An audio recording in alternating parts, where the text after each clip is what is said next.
Hello friends, मैं संगीता और welcome है आपका मेरे छोटे से टेरेस में। और आज की वीडियो की शुरुआत इन सुंदर सुंदर से फूलों के साथ। लेकिन आज की वीडियो इन फूलों की नहीं है, एक परमानेंट फ्लावरिंग प्लांट जिसको कहते हैं नाग चंपा और इंग्लिश में प्लूमेरिया पुडिका, उसके बारे में है। वो गर्मियों का बेस्ट फ्लावरिंग प्लांट है जिस पर व्हाइट कलर के बहुत ही खूबसूरत फूल आते हैं, एकदम उजले रंग के, बड़े खूबसूरत लगते हैं। नाग चंपा के फूलों में खुशबू नहीं आती, हालांकि इसकी जो दूसरी वैरायटी है उनमें बहुत खुशबू आती है। तो इन सुंदर सुंदर फूलों का मजा लेते हुए आज हम बात करेंगे नाग चंपा फ्लावरिंग प्लांट के ऊपर। इस बार मैंने बहुत कटिंग उगाई है। नाग चंपा का फूल 7 से 8 दिनों तक बना रहता है।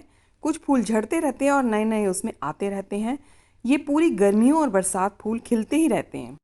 तो अभी तो फरवरी मार्च में इसकी ग्रोथ का टाइम है। आगे आने वाले दिनों में इसमें खूब सारे ढेर सारे फूल खिलेंगे। तो ये है मेरा नाग चंपा का प्लांट और मैंने एक ही प्लांट लिया था पिछले साल। तो ये करीब जो है, देखिए इसमें एक बॉटल में ना पर्पल हार्ट भी लगा हुआ है। एक बॉटल इसके अंदर मैंने इसी तरह पाइप लगा के, और बड़ी सी बॉटल थी 5 लीटर की थी, तो उसमें ये पर्पल हार्ट भी लगा हुआ है। तो मेरे पास जगह की कमी है तो मैं इसी तरह प्लांट्स लगाती रहती हूँ। तो देखिए ये पिछले साल है ना 9-10 फीट, अभी तो ये अभी भी करीब 6 फीट का है, लेकिन पिछले साल ये 9 फीट के करीब हो गया था।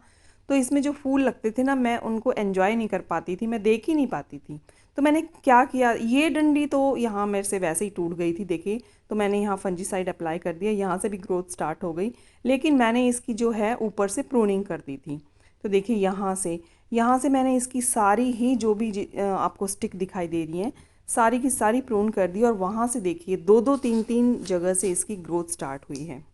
तो काटने के बाद मैंने इन पे फंजीसाइड इसलिए अप्लाई कर दिया कि फंगस वगैरह ना लगे। और काटने के बाद, प्रूनिंग के बाद देखिए कितनी ज़बरदस्त ग्रोथ स्टार्ट हुई। देखिए यहाँ से काटा था तो 2-2 3-3 जगह से इसकी जो है ग्रोथ स्टार्ट हो गई। तो जितनी ज़्यादा ब्रांचेस होंगी हमारे पास, उतने ही ढेर सारे इसमें फूल खिलेंगे। तो अभी तो इसकी ग्रोथ स्टार्ट हुई है तो ये बहुत ही ज़्यादा बुशी बन जाएगा। देखिए पीछे भी कितनी सारी इसमें से ब्रांचेस निकल रही हैं। और जो भी इसकी प्रूनिंग के बाद ब्रांचेस निकली थी, उनको मैंने एज अ कटिंग एक सॉफ्ट मीडिया रेडी करके उन्हें ग्रो कर दिया। तो जो भी मैंने कटिंग लगाई थी ना, वो देखिए यहाँ मैंने छाया में रखी हुई हैं। सारी की सारी ही सक्सेसफुल हो गई हैं। पहले तो ऐसा लग रहा था पता नहीं ये चलेंगी नहीं, क्योंकि उस टाइम पे थोड़ी ठंड थी। लेकिन अब इनमें नई नई ग्रोथ स्टार्ट हो गई है, तो सारी ही ये सक्सेसफुल हो गई हैं। तो मैं आपको रख के दिखाती हूँ कि ये किस तरह से इन्होंने ग्रोथ ली है। तो इस तरह से मेरे पास प्लूमेरिया के, नाग चंपा के बहुत सारे प्लांट्स रेडी हो गए हैं। तो इनको मैं सेपरेट करके अलग अलग मैं लगा दूंगी। देखिए कितनी ज़बरदस्त ग्रोथ स्टार्ट हो गई है। अब मेरे पास ढेरों प्लांट बन गए हैं, वो भी परमानेंट फ्लावरिंग प्लांट। इन पर ढेरों फूल खिलेंगे। ये एक बड़ा ही हार्डी प्लांट है। देखिए इसकी ग्रोथ यहाँ से मैं आपको दिखा रही हूँ। तो जब मैं इनको लगाऊंगी तो इनमें जो है एक हिस्सा मिट्टी, एक हिस्सा जो है रेत और एक हिस्सा जो है कंपोस्ट लेके हम इनको लगा देंगे। क्योंकि अभी तो इन्होंने ग्रोथ लेनी है, नए नए पत्ते निकालने हैं, तो हम इसको नाइट्रोजन रिच फर्टिलाइज़र ही देंगे, कंपोस्ट ही काफ़ी है। लेकिन जो मेरा पुराना प्लांट है तो वो भी अभी ग्रोथ कर रहा है, तो उसमें मैंने फरवरी में जो है गोबर खाद दे दी थी। लेकिन अब नहीं देंगे क्योंकि अब गर्मियाँ काफ़ी बढ़ गई हैं।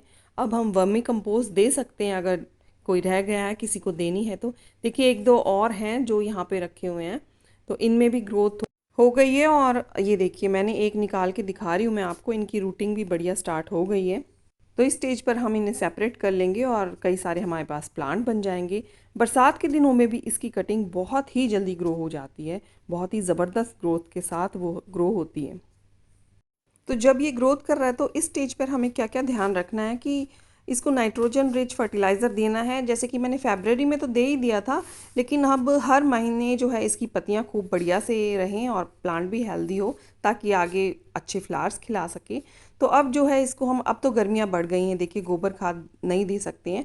तो क्या करेंगे कि जो कॉम्पोस्ट है उसका हम लिक्विड टी बना के दे सकते हैं। उसको एक दिन भिगा देंगे और दूसरे दिन उसमें जो लिक्विड होगा उसमें थोड़ा और पानी मिला के हम इसको दे सकते हैं, ताकि इसकी पत्तियां और भी बढ़िया चमकदार बने। और अगर केमिकल खाद देना चाहते हैं तो वही बैलेंस एनपीके 19-19-19 या 20-20-20 आप आधा चम्मच 1 लीटर पानी में घोल के आप इसे दे सकते हैं शाम के टाइम।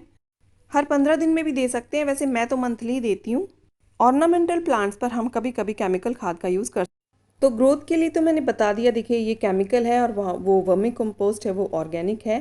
तो ग्रीन पत्ते आएँ और बढ़िया ग्रोथ हो उसके लिए तो ये मैंने आपको बता ही दिया है।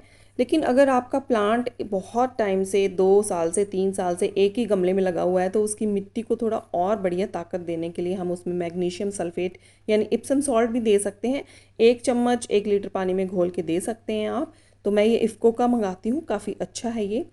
लेकिन जब प्लांट फ्लावरिंग स्टेज में आ जाए, उसकी ग्रोथ बढ़िया से हो जाए, और अभी हमारे में 1 महीना लगेगा, जब फ्लावरिंग स्टेज पे आ जाए तो हमें उसमें ऑर्गेनिक के तौर पर वो थी बोन मील। और ये देखिए मैं केले के छिलके ऐसे सुखा कर रखती हूँ और इसको मैं मिक्सी में पीस के इसका पाउडर बना लूँगी। तो बोन मील और ये केले के छिलके बहुत ही बढ़िया ऑर्गेनिक फर्टिलाइज़र है। इसमें फॉस्फोरस होता है जो कि प्लांट्स की फ्लावरिंग लाने में बहुत मदद करता है। और केमिकल में देखिए ये है डीएपी, ये है पोटैश और ये है सुपर फास्फेट। तो इन तीनों में से सिर्फ एक ही आपने देना है, तीनों नहीं देने हैं। आधा चम्मच पोटैश दे दें, या फिर 10 से 15 दाने सुपर फास्फेट के दे दें, या फिर डीएपी के दे दें। देखिए ये ब्लैक वाला होता है, ये डीएपी है, और ये थोड़ा सा ग्रे ग्रे कलर का होता है। तो ये फ्लावरिंग के लिए केमिकल है, और बोन मील और केले के जो है छिलके वो ऑर्गेनिक है। और इसको पानी हमने जब ही देना है जब इसकी मिट्टी जो है ऊपर की ड्राई हो जाए। इसको ज़्यादा पानी भी पसंद नहीं है। जब ऊपर की मिट्टी ड्राई हो जाए तब आप इसमें वाटरिंग कर दें। तो वैसे तो ये एक सन लविंग प्लांट है, लेकिन अभी अप्रैल में तो चल जाएगा, लेकिन आने वाले तेज़ गर्मी के दिन जैसे कि मई जून की तपती गर्मी में इसके जो है पत्ते जो है आगे से बर्न होने लग जाते हैं। तब हम इसे ऐसी जगह पे रखेंगे जहाँ पे इसे 4-5 घंटे की धूप मिले, या फिर नेट का यूज़ कर सकते हैं। दोपहर की तेज़ गर्मी इसके पत्तों पर बर्निंग ला सकती है। तो ये जो नेट है वो 40% है, कोई 45% बोल देता है, कोई 50। तो इससे उसे छनी छनी सी धूप मिलती है। तो मिट्टी इसकी हमने वेल ड्रेन ही रखनी है, एक हिस्सा मिट्टी, एक हिस्सा रेत और एक हिस्सा कंपोस्ट। तो इस प्लांट को ज़्यादा डेड हेडिंग की भी ज़रूरत नहीं है। फूल अपने आप इसमें बनते रहते हैं और मुरझाने पर गिरते रहते हैं। इसमें से एक यहाँ टिप पर से एक स्टिक निकलती है जिसपे कि फूल खिलते रहते हैं। इसमें जो स्टिक निकलती है उसे हमने गलती से भी नहीं काटना है। तो ये प्लांट जो है बड़े से बड़ी जगह और छोटी से छोटी जगह में भी अच्छे से चल जाता है। देखिए वो गमला तो मेरा 20 इंच का है, लेकिन ये 10-12 इंच के गमले में बहुत अच्छे से ग्रो करता है। और देखिए ये दूसरा वाला चंपा है, लेकिन मैं इसलिए बता रही हूँ कि इस तरह की स्टिक इसमें निकलती है, उसमें अभी नहीं निकली है तो मैं इस पर दिखा रही हूँ। इस तरह इसमें स्टिक निकलती है और उस पर फूल लगते हैं। तो इस स्टिक को हमने गलती से भी नहीं काटना है। अगर इसको हमने काट दिया तो फिर उस प्लांट पर आपके फूल नहीं आएगा। इसी में से मल्टीपल ब्रांचेस निकलती रहती हैं फूलों के लिए, और गुच्छे बनते रहते हैं और फूल अपने आप खिलते हैं और अपने आप गिरते रहते हैं। वैसे तो कोई ज़्यादा इंसेक्ट नहीं, पर इस पर जहाँ पर फूल खिलते हैं ना वहाँ उस स्टिक पर कई बार मिलीबग्स का अटैक हो जाता है। तो उसके लिए हम अगर ऑर्गेनिक यूज़ करना है तो नीम ऑयल या फिर मिर्ची लहसुन का स्प्रे आप इस पर कर सकते हैं, और अगर केमिकल यूज़ करना है तो इमिडाक्लोप्रिड का आप स्प्रे इस पर कर सकते हैं, मिलीबग्स चले जाएंगे। तो देखिए जो दूसरी चंपा है ना उसके पत्ते इस तरह से बड़े बड़े होते हैं, लेकिन ये जो नाग चंपा है ना इसके पत्ते जो है नाग के फन की तरह दिखाई देते हैं। देखिए इस तरह से, अभी ये पूरी तरह से इसने ग्रोथ नहीं ली है, छोटा ही पत्ता है। तो देखिए इसका ऐसा लग रहा है जैसे नाग का फन होता है ना, इसलिए शायद इसको हम नाग चंपा कहते हैं। तो इस तरह से इसके पत्ते का दिखता है फिर। तो आज की ये वीडियो आपको कैसी लगी? नाग चंपा के ऊपर ये जानकारी अगर आपको इन्फॉर्मेटिव लगी है, थोड़ी सी भी कहीं पसंद आई है, तो इस वीडियो को लाइक ज़रूर करें, और मेरे चैनल पे नए हैं तो इसे प्लीज़ सब्सक्राइब भी ज़रूर। और सब्सक्राइब करने के बाद जो बेल आइकन है उसे भी ज़रूर प्रेस करें और उसको दबाकर ऑल पर क्लिक करें, ताकि मेरी हर वीडियो की नोटिफिकेशन आप तक पहुंच जाए और आपको ऐसी ही इन्फॉर्मेटिव वीडियोज़ मिलती रहें। तो मिलती हूँ किसी नेक्स्ट वीडियो में। Till then bye and happy gardening and keep gardening.